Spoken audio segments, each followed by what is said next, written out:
Bank Negara Indonesia mempersembahkan drama podcast Nabi Muhammad SAW, Lelaki Penggenggam Hujan, disadur dari novel karya Tasaro GK. Episode ke-9. Pada kisah yang lalu diceritakan, Parkida ingin menerangkan dan menjelaskan tentang rahasia Yim pada Kasfa. Ini memang rumit, Kasfa. Apa yang kau lihat sebenarnya tidak seperti yang kau lihat. Jangan bertele-tele, Parkida. Aku tidak akan mempercayaimu. Satu kata pun dari semua kata-katamu. Biarkan aku menyelesaikan kalimatku, Kasfa. Setelah itu terserah padamu. Yim punya alasan-alasan yang sangat kuat untuk tidak merestui hubunganmu dengan Astu. Itu demi kebaikanmu, juga untuk kebaikan Astu. Omong kosong. Yim menyiapkan masa depanmu dengan baik, Kasfa. Dan jika kau menikahi Astu 10 tahun yang lalu, kau tidak akan mendapatkan posisimu seperti ini. Tidak ada sang pemindai surga. Tidak ada sastrawan kesayangan Baginda Khosru. Itu telah berlalu.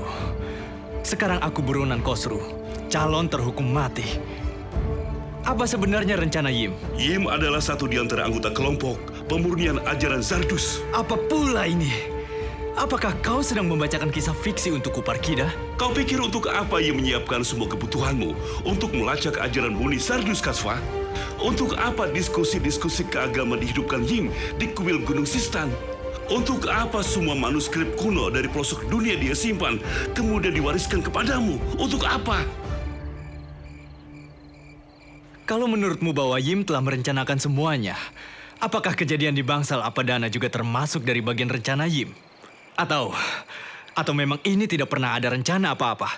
Ini hanya hayalanmu saja, Parkida. Bukan begitu. Kau mau mengatakan bahwa kau tahu semua rencana Yim? Kelompok tahu semua rencana Yim. Kelompok apa? Kelompok yang menginginkan pemurnian ajaran Zardus. Dan kau salah satu dari anggota kelompok itu. Terserah kau mau percaya atau tidak. Aku bersumpah tidak mengada-ngada.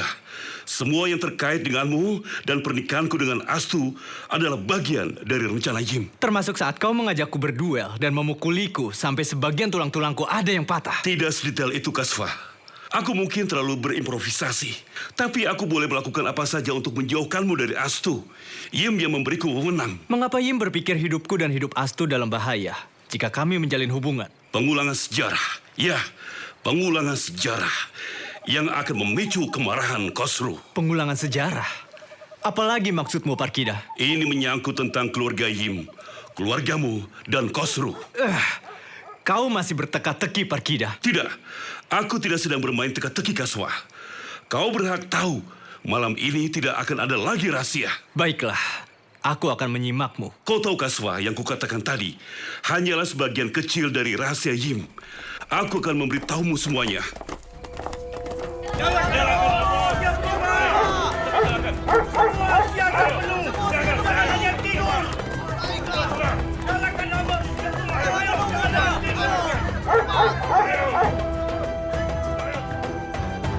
Di saat Parkida ingin melanjutkan ceritanya tentang rahasia-rahasia yang disimpan Yim, kegaduhan terjadi di luar pondok.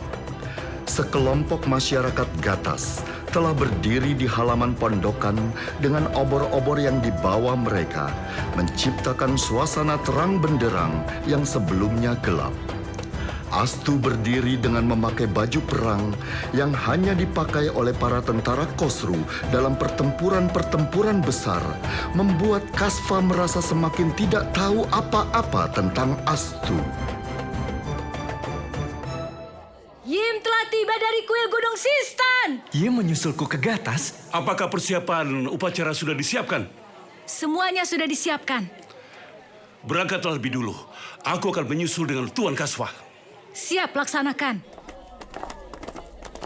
Kau siap, Tuan Kaswa? Yim mengunjungi Gatas? Upacara apa yang dipersiapkan Astu? Apakah upacara penyambutan untuk Yim? Bukan upacara penyambutan. Astu sedang mempersiapkan upacara lain. Upacara lain? Upacara apa? Upacara pemakaman Yim. Apa? Malam itu, jasad Yim tiba di kuil Gunung Sistan. Dikirim oleh utusan Khosru tanpa pengawalan tentara. Sepanjang hidupnya, Yim mengabdikan dirinya pada Baginda Raja Khosru, penguasa Persia. sekarang di akhir hidupnya begitu tidak bernilai, seolah-olah jasa pengabdiannya pada Khosru menguap dan hilang. Suasana pagi yang cerah di Gatas berubah menjadi suasana berkabung. Parkida dan Astu berdiri takzim di belakang peti jenazah Yim. Kasfah memandang peti jenazah Yim dengan perasaan sedih. Yim meninggal tidak lama setelah kau meninggalkan kuil Gunung Sistan, Tuan Kasfah. Masya, kemana saja kau selama ini? Aku tidak pergi kemana-mana, Tuan Kasfah. Jasad Yim tidak dikawal dengan resmi oleh tentara Khosru. Juga jasad Yim tidak dibalsem. Jadi setibanya di sini, jasad Yim agak rusak karena tidak dibalsem, dan itu menandakan Khosru sedang marah besar, sedang murka. Lihat Masya, upacara pemakaman segera dimulai. Jasad Yim dimasukkan ke dalam keranda dan diusung perlahan-lahan menuju tempat pemakaman di ujung desa. Setelah pemakaman selesai, mereka bubar, tetapi tidak pulang ke rumahnya masing-masing, melainkan menyebar ke berbagai arah dengan tergesa-gesa dan sigap, seakan menunggu sesuatu yang akan terjadi, sesuatu yang harus mereka hadapi dengan taruhan nyawa. Berhenti, Tuan Kasfah. Jangan ikuti mereka. Kita tidak ikut. Apa maksudmu? Kita harus meninggalkan Gatas sekarang juga. Kau gila, Masya. Jasad Yim belum sempurna sampai ke peristirahatannya. Aku juga belum mengucapkan bela sungkawa pada Astu. Kasfah, Astu, aku turut berbela sungkawa atas wafatnya Yim. terima kasih Kasfah. Masya benar. Kalian harus meninggalkan Gatas sekarang juga. Kau mau mengusirku, Astu? Kau tidak punya kesempatan lain. Kau hanya punya peluang ini, Kasfah. Kau harus pergi. Masya akan memandumu untuk menemui seseorang yang tahu dengan rahasia ini. Rahasia apa lagi, Astu?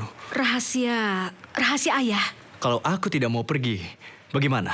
Apakah kau akan mencelakakan semua penduduk Gatas? Apa maksudmu? Pasukan Khosru sedang menuju kemari. Kau ingin semua orang Gatas mati? Pasukan Khosru menuju Gatas? Kau menyayangi Xerxes, bukan? Kau ingin dia ditebas pedang tentara Khosru? Tentu saja tidak. Kalau begitu sebaiknya kau pergi. Kau lihat, Kasfah. Orang-orang itu tidak perlu bertempur kalau kau pergi. Mereka tidak punya urusan dengan Khosru. Tetapi jika tentara kerajaan menemuimu di sini, mereka akan dituding berkomplot menyembunyikanmu di Gatas. Baiklah kalau itu memang keinginanmu. Tetapi aku ingin menemui Xerxes, sekedar untuk berpamitan. Tidak perlu. Maksudmu? Dia akan ikut denganmu. Apa? Xerxes akan ikut denganmu. Aku menitipkan Xerxes padamu dan Masya sampai keadaan membaik. Tapi... Xerxes menyayangimu, Kasfah.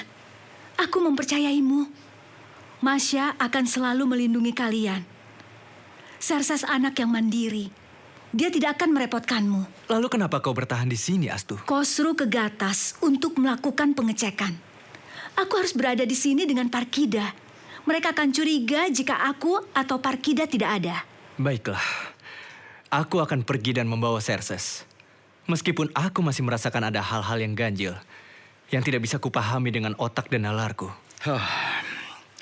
Kita harus segera pergi, Tuan Kasfah. Wahai kekasih Sang Pencipta semesta alam, saat duka menyebar di dadamu, saat kematian pamanmu tercinta Hamzah, yang wajahnya terkoyak-koyak dan ada organ tubuhnya yang hilang, engkau sangat merasakan kepedihanmu ditinggal pamanmu, yang setiap saat selalu menjadi pelindungmu. Sementara serombongan musuhmu berjalan dengan pongah menjauh dari Uhud.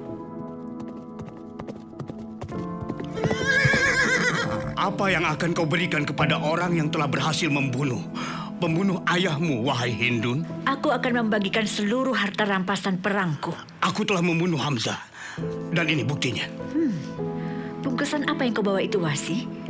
Budakku yang gagah berani? Bungkusan yang akan kuserahkan padamu ini adalah hati Hamzah. Mata Hindun terbelalak. Tanpa berkata lagi, dia merampas bungkusan itu dari tangan budaknya yang bernama Wahsy.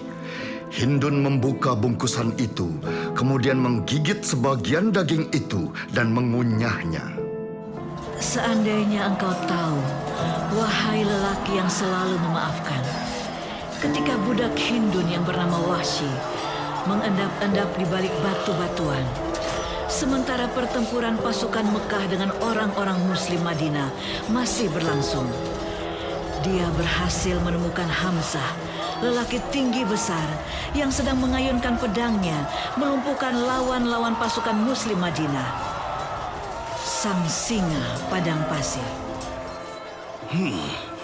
Dialah Hamzah, lelaki bertubuh besar yang mengenakan bulu burung unta di serbannya, yang dijuluki singa padang pasir. Pedangnya berkelebatan memporak-porandakan pasukan musuhnya. Jika aku berhasil membunuhnya, Hindun berjanji akan memerdekakanku. Aku akan menjadi orang yang merdeka, bebas, bukan sebagai budak lagi.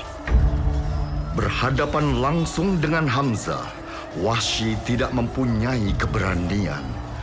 Untuk itu, dia mengendap-endap di antara bebatuan di Bukit Uhud, memperpendek jarak bidikan tombaknya pada Hamzah, agar lemparan tombaknya bisa tepat mengenai sasaran. Nah, ini kesempatan yang baik. Pertahanan di dadanya terbuka. Inilah peluangku melempar tombak ini tepat ke dadanya. 1, 2. Tombak Wahsy melayang dan menancap di dada Hamzah. Dia tidak percaya dengan penglihatannya sendiri bahwa tombaknya telah menghunjam di dada Hamzah. Walaupun demikian, Hamzah masih sempat membunuh musuh-musuhnya yang mencoba mendekatinya. Bagaimanakah nasib Wahsy? Benarkah Hindun akan memerdekakannya? Drama podcast ini persembahan dari BNI. Sampai jumpa dan nantikan episode selanjutnya hanya di Spotify Podcastless dan YouTube BNI, Bank Negara Indonesia.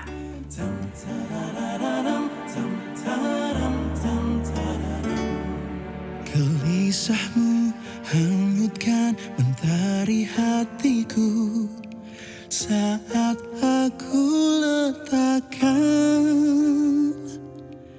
bintang dalam genggamanmu. Dan akankah menjadi rasa yang layak untuk kau daki bersama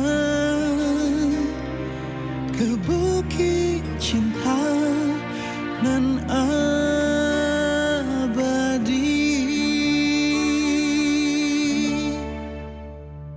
Akan ku bentangkan engkau sayap seluas samudera, akan ku pindai sang surga dalam nyanyian bintang hanya untuk menjadi setitik rindu di hatimu. Dan mungkinkah menjadi asa yang nyata untuk kau genggam bersama